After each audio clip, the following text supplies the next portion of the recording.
Welcome back to my channel. In today's video, we're going to talk all about the Norwegian Spirit for the second time. If you missed the first video where we talked about where cruise passengers were behaving badly, don't worry because we're going to recap you. We're answering some questions that people asked in the previous video, along with new updates and extra footage from passengers on board.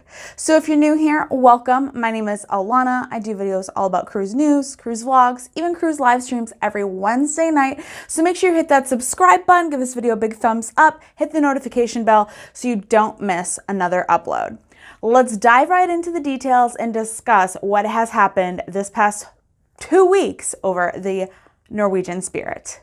So with this 14-day cruise, they were scheduled to visit 9 ports of call, and that didn't go as planned due to Hurricane Lorenzo. So of course, this cruise didn't go exactly as planned with the itinerary changes that happened multiple times throughout, but it did leave out of Southampton, and moving on from that, we knew that they were going to miss their first port of call. I have a source feeding me the information that I'm going to share with you and share some of the knowledge of what we know thus far. Upon embarkation, when guests were checking in, they were notified and given a letter that their first port, Amsterdam, would be canceled. It would then be replaced, and that would be canceled as well due to the rough seas and rough weather. And even after they missed that first port that was changed twice, guests somewhat understood with the very rough seas in the evening that even still led into the morning as well. So let's talk about some of the questions that people were asking and some of the rumors, if you will,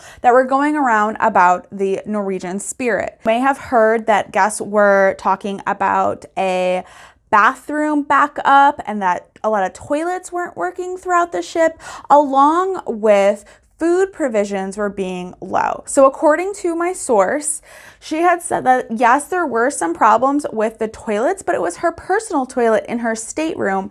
And once brought up to their attention and reported, it was fixed immediately. So this may have been somewhat of a half-truth, as the other reports were about the public restrooms throughout the ship, as hopefully those were also taken care of in a speedy manner. But it's really unclear on how fast and whether or not this was as big of an issue as others may have made it out to be. And in regard to the food provisions as well, our source tells us that no, did not run out of any particular type of food that they noticed or anything of that nature. And I actually believe this because I've learned through doing different type of ship tours and behind the scene tours where you get to see the galleys and of the kitchen. You learn a little bit about how their restocking process works. And what I've learned is on a general 7-day cruise, they restock the ship to hold enough provisions for 14 days. So even on the next sailing, they don't have to restock every single thing, that they'll have 2 weeks worth of food just for a 7-day cruise in case anything was to happen. And then again, on the turnaround day, they're not refilling everything. So in this scenario, with this being a 14-day cruise, it would make sense that they have, again, some buffer room, a little bit extra food and provisions, dry food, things like that, that's not going to go bad for over 14 days, just in case if anything was to happen. And with this cruise, if they were supposed to restock any particular type of food items, they just would go out without those few items throughout the cruise. They still had plenty of food to go around, and there wasn't any reports of specific things like milk or any type of fruit or dairy or any other things like that that were spoiled or that there wasn't enough to go around in. Now let's talk about the very vocal minority aboard the ship.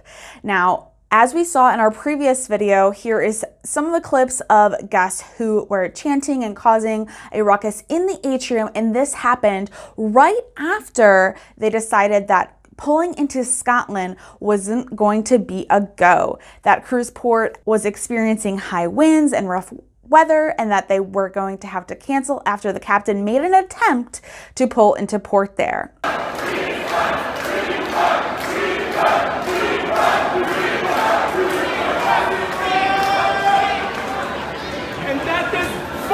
Refund, not a discount, because there'll be no trade with you again.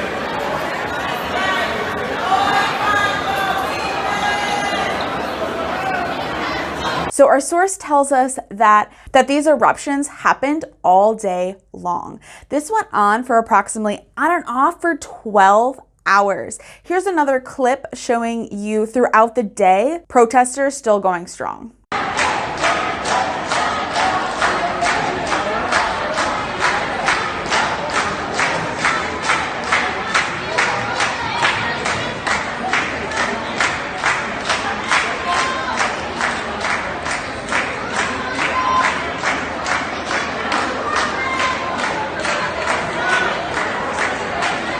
Now, with this being a 14-day cruise, once they were able to port in Scotland after another attempt, some of those who were displeased with the way the cruise was going were able to get off and disembark and not see the cruise all the way through back to Southampton. And there's been one report, and I quote from a passenger as she says, "This has not been a vacation for us. We're absolutely exhausted and we are very much looking forward to going home. We are very disappointed and exhausted from the whole experience." And she was admittedly one of the passengers who was protesting. Now, I can imagine that if you were spending 10 to 12 hours during the day protesting and yelling and things of that nature, of course it wouldn't be a vacation. That sounds exhausting in itself. Now, guests who were on the sailing actually disembarked today on October 11th.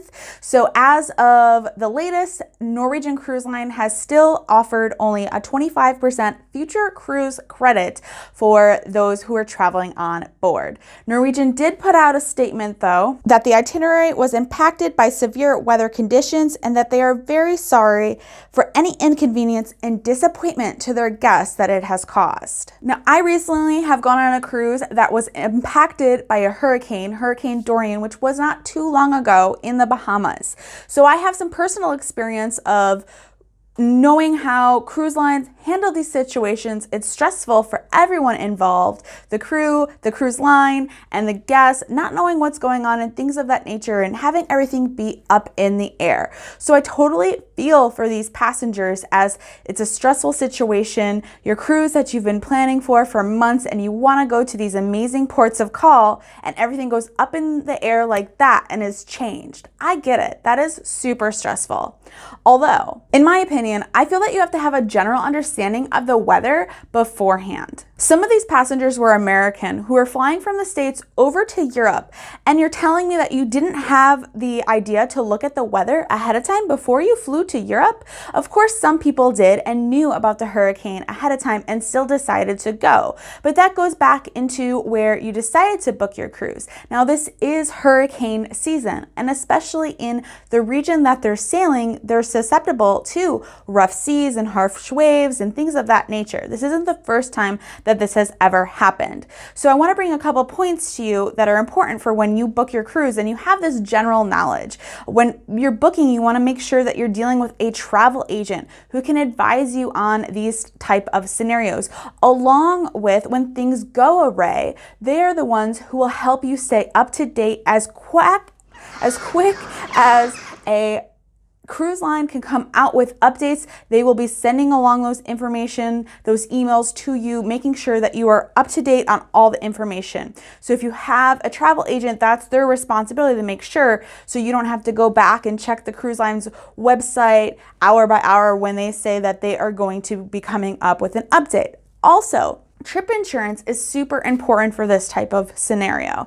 Now, trip insurance really can vary depending on the company that you go with and the policy that you get as well, but you may be covered if you miss so many ports of call and things like that, to where these type of passengers who had this much disruption to their cruise could really have benefited from any type of cruise insurance. Now, it really just begs the question on who is to blame in this type of scenario. First of all, Mother Nature, as we can't control what's going to happen with Hurricane Lorenzo as it has now since passed and gone on, but this has caused quite the bit of disruption.